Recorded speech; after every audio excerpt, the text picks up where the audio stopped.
Greetings, dear ones. I'm KRYON of Magnetic Service.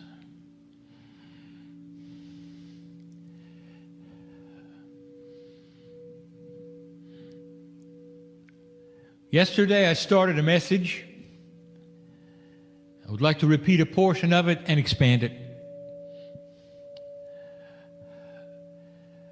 It has to do with the eternal question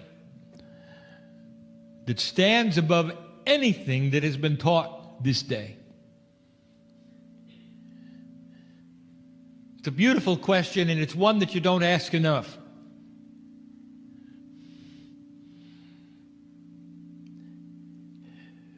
And even before we tell you what the question is, we have to ask you, are you aware? Truly aware of the forces around you? Are you aware of the tug of yin and yang?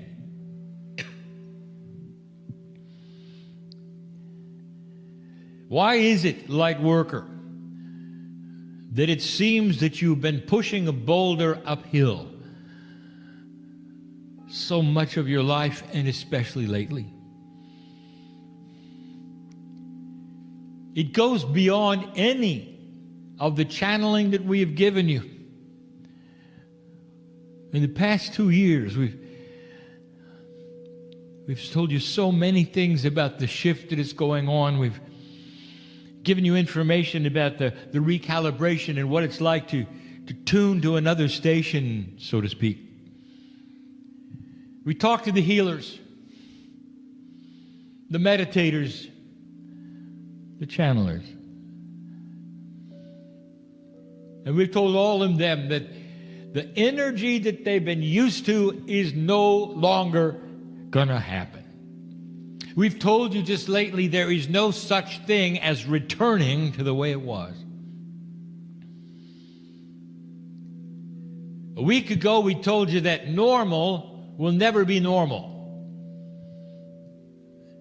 And that each day you may awaken with a parameter you didn't expect, because the new normal, if there is such a thing, will be a road that never ends, constant change. We told you that the new human being will not just get used to it, they will expect it, because with the change will come new things.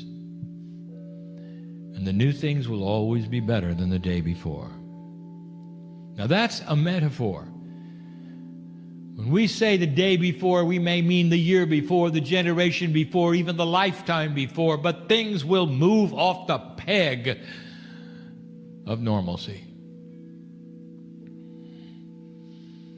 I've given you all of the information about the timeline of human history and where it's going and where you've come from. We told you that KRYON is here because of what you did. There are so many who ask, who is KRYON? And that is the most difficult thing I can ever answer, because you don't even see who I am. You don't see you and me, do you? You relate to the messages, you sit perhaps and you feel the love, but you don't look and see that there is a creative source that I represent that you're in. You don't see you and me because you isolate and you separate, you put names on things, faces on things, personalities on things, and you keep them separate. Human nature wants to follow a leader. If they're important, you just love to surround them. The old paradigms of management, somebody's always in charge. What if I told you that none of these paradigms are going to exist in the future? What if I told you there's no channeling in the future? What if I told you you reach a consciousness state where all of you don't think alike, but you know alike? You know what to do. Can you imagine a factory where every single worker always knew what to do? without direction or management? Do you realize that might be possible if they were all hooked together in a way of all-knowing? Oh, they keep their personalities, and they'd all be different and unique, but they'd all know together. What about a planet that all knows together? That you don't kill each other. That sees the God inside everyone else. Who gets along. Now, we've told you these many things, and yet we really haven't visited the main point lately. And so it's time to revisit, dear ones. Really revisit the core to everything. I don't want you to lose track of this. Who are you? I mean the big who. We talk about all manner of attributes. Sometimes synchronicity, sometimes co-creation, sometimes meditation. They're attributes of the human being. They're part of the soul group and the human group, the Gaia group. But the one that is missing, that we really haven't discussed and talked about, not that much, is one that cannot be explained. It's who are you? The big who. How would you describe, dear ones, the higher self? And what is it to you? Is it elusive? How many of you see it as yourself? Actually, that is tough. And for those of you who do see it as yourself, how many of you question, who are you? The truth of the matter is, dear human being, that you are derivatives from the central source, that which is God. And although we have said that you have star seeds, each one of you, those star seeds are multiple. That is to say that there is Pleiadian, and before that, the seeds of the Arcturians, the seeds of the Orion.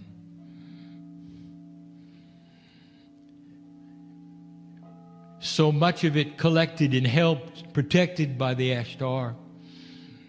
So many groups are part of you. But they were once corporeal, all of them. That's not what I'm talking about. What's the core? What is the core?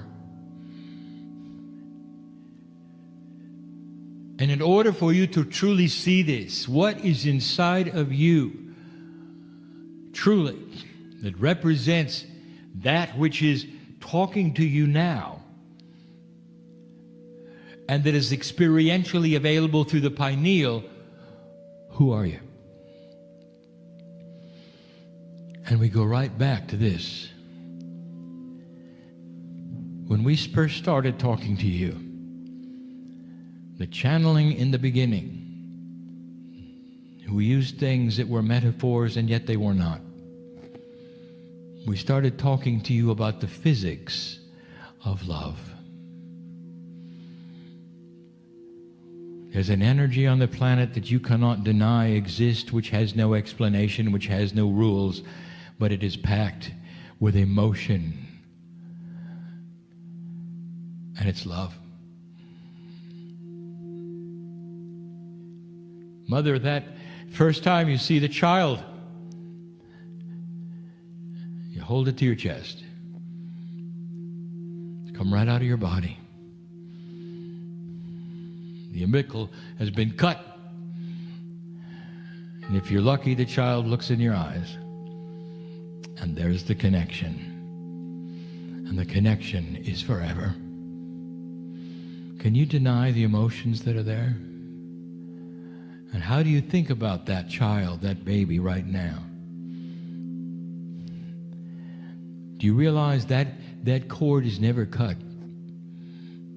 How do you explain that, physicist? Is it energy or is it not energy? Is emotion energy?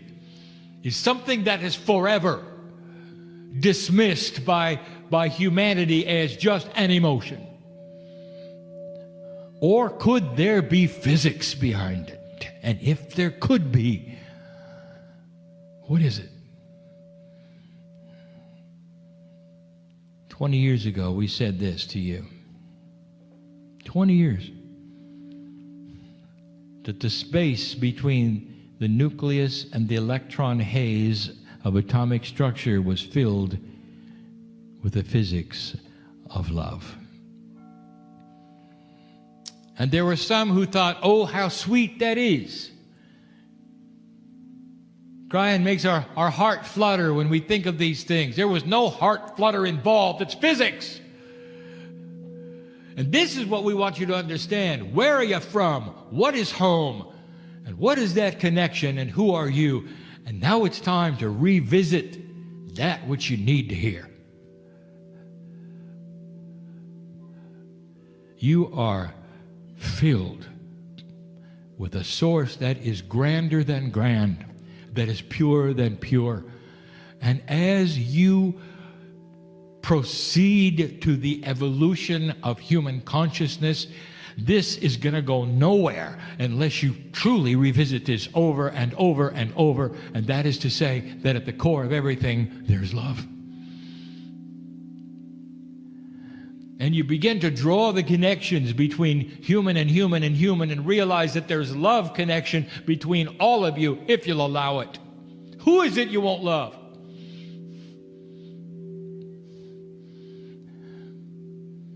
We better think about that. Because the new human being will see the connections in everyone. The ability to love the unlovable is simply evolution. Conscious evolution, spiritual evolution. It brings the earth together in a way you don't expect. When you can look at someone else, no matter what they're doing, and what you want to do is pour your heart out to them and help them. Not accuse them and not judge them. That's new, isn't it? You got to understand the source. When you saw it in the masters who walked this planet, when the very flowers of the earth would bloom where they walked and the animals would follow them, and what do you think that is? You think that's sweet? Or do you think there might be something there that's beyond understanding, that you can measure, that's the physics of the creative source, and it's in you? The higher your DNA operates, the more love will be in the cells of your body, and that's the love of the Creator. It's not the love of self, and yet we tell you, dear human being, that you have got to learn to love this part of you. You've got to look at yourself in the eyes and love it.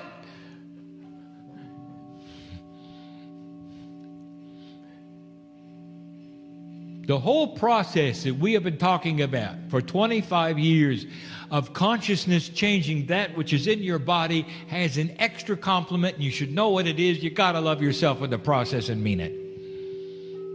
If you don't do that, then you're only giving halfway. It's hard. There's so much old energy that you've had to slog through, old soul, light worker, and we were there the whole time. All of the issues and all of the problems and all of the frustrations. Love is the glue of solution. It's the glue of solution. Can you love the problem? Can you love the situation even though it isn't what you want yet, it's not resolved yet, it's in the process? of being created.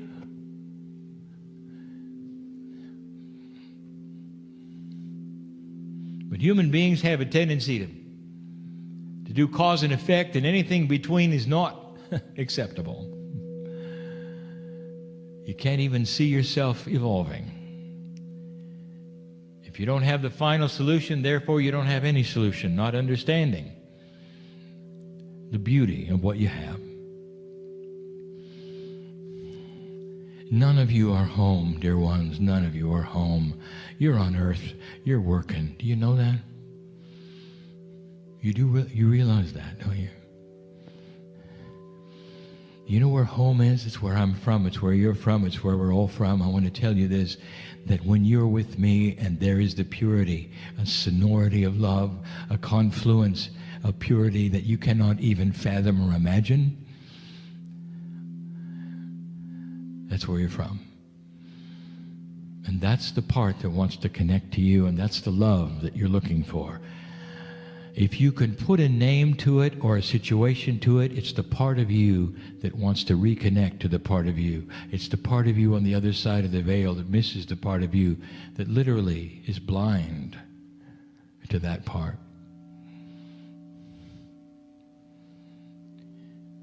You have awakened to the possibility that there's more to you than meets the eye. And so many have not. They look around, they don't believe it.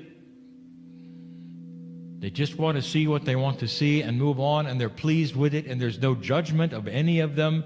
But the old soul awakens to what they remember, and that is that in you there is the Creator. If I could tell you about home,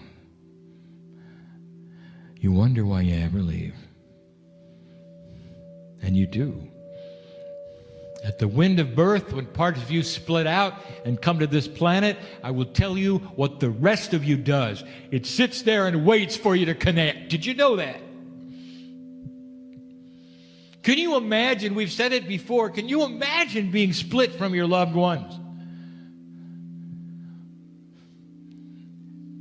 And not knowing if you'll ever hear from them again, and yet the veil is paper thin for you. You can see them walking around, and you're always saying, "Look at me, look this way. Maybe you'll glimpse me," and they never do. But when some of them do, you know what that connection feels like? I'm talking to those of you right now who have felt this. You've awakened to the point where you've looked up and we're there. The hand comes down and says, "What took you so long?" That's home talking to you. The big H. It's where you belong. It's where you always have been. Eons before this galaxy was ever here. Through other universes, the creative source has existed, and you've been part of it. You're old. And at the same time, you're new, because time is in a circle. Never ends. Never ends. The circle has no beginning or an end, and that's who you always have been. That's home. Love is pure. Then you can believe. Without any judgment and agendas. So pure. It's what you always wanted it to be. It's what you dream it should be. That's who you are. That's the who. I want to revisit this because you really need to understand that there's something going on here where you need to revisit the core. The energy of God that you want to touch is you. You are part of this so supremely. And if you don't go there and you don't understand it and you want to assign it to a higher power that is not you, you'll never make the connection. And it's so important that you make the connection. And I'll tell you why. The physics of love is profound. And when we started talking about dark and light on this planet, we tried to give you metaphors, axioms, laws that said light is active, dark is passive. The definition of dark is a attribute where there's no light.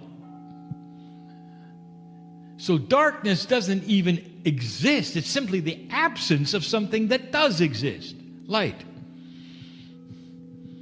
Now, let me tell you something that I have not discussed freely with you before because it wasn't needed, but it is now because you're changing a paradigm that you should be aware of. Let me ask you, are you aware that the physics of consciousness right now on the planet allows for darkness to be active when it needs to be?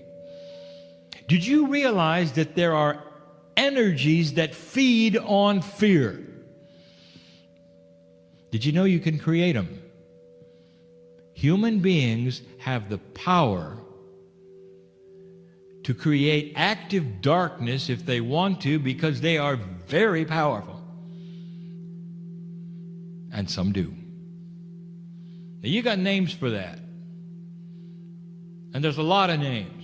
And it's so interesting that you often assign those names to some kind of spiritual source.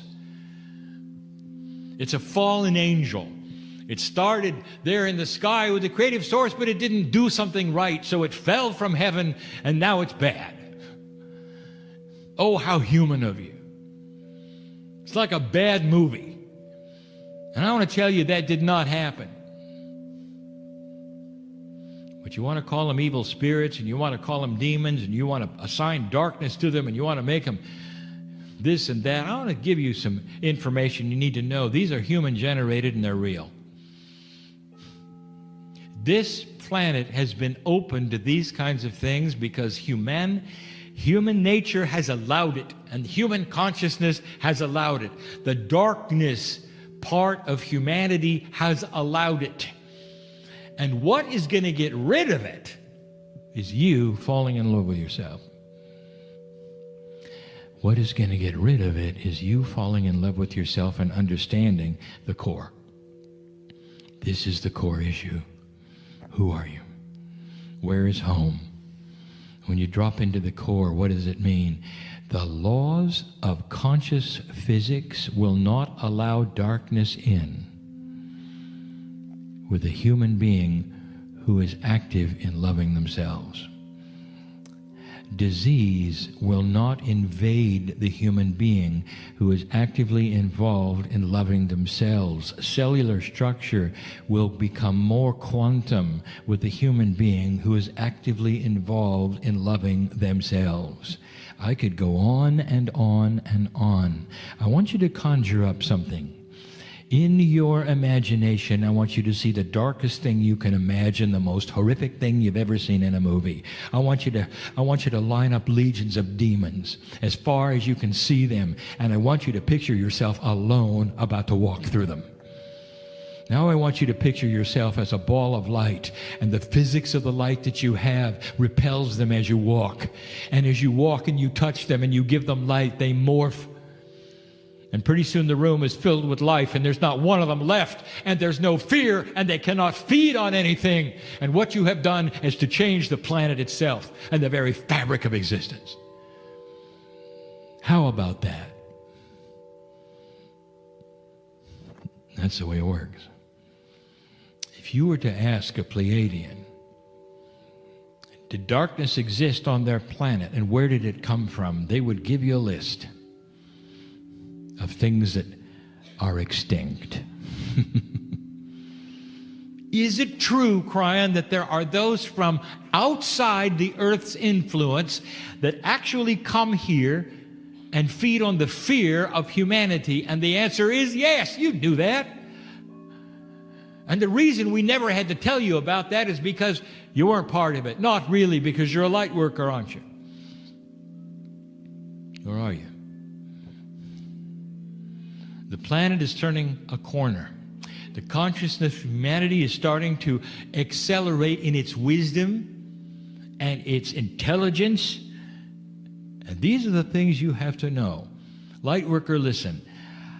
Healer, listen, you can walk into this puzzle with this ball of light that you have that has to do with love and integrity, and nothing is going to touch you. You can go to work into the darkest places and nothing is going to touch you. You can go and heal those who are diseased and nothing is going to touch you,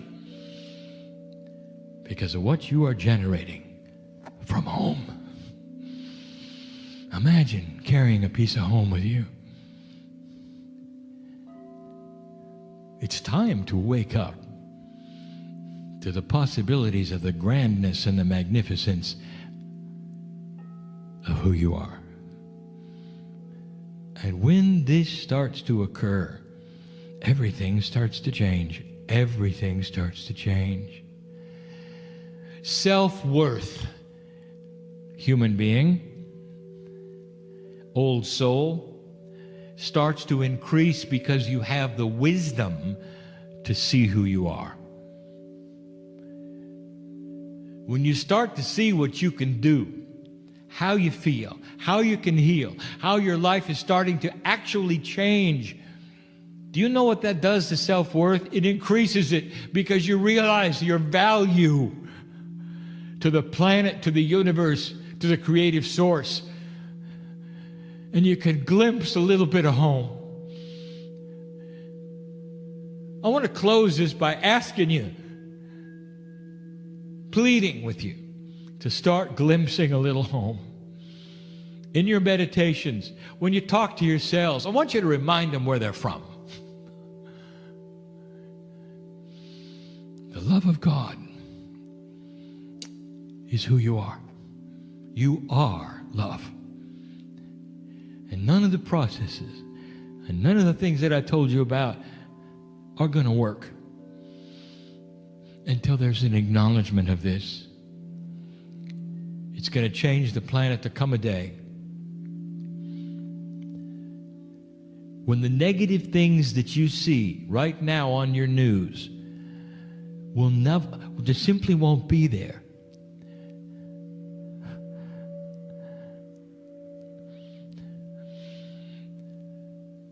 Hundreds of years have taken place since you had marauding armies of conquerors and clashing with swords and shields and all of those things. You don't expect to turn on the news and see that that's coming, do you? Will there come a day when you turn on the news and you won't expect what you see today either? It'll be that different. It'll be that different. The idea of humans killing each other on purpose for effect will be barbaric. You won't even see it as human. Because when you touch this planet with home, the planet starts to resound and others start to remember what you know. The grids of the earth start to resound with it. The planet is in transition, dear one.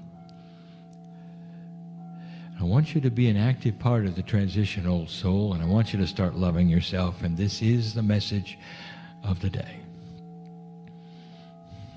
And when you do, there is a reciprocation that you won't believe. When listen, when you love a human being and they love you back, there's nothing like it, right? Can you imagine reaching up and taking the hand of your higher self and feeling the reciprocation? Welcome home, welcome home, welcome home. Welcome home. Welcome home. And so it is.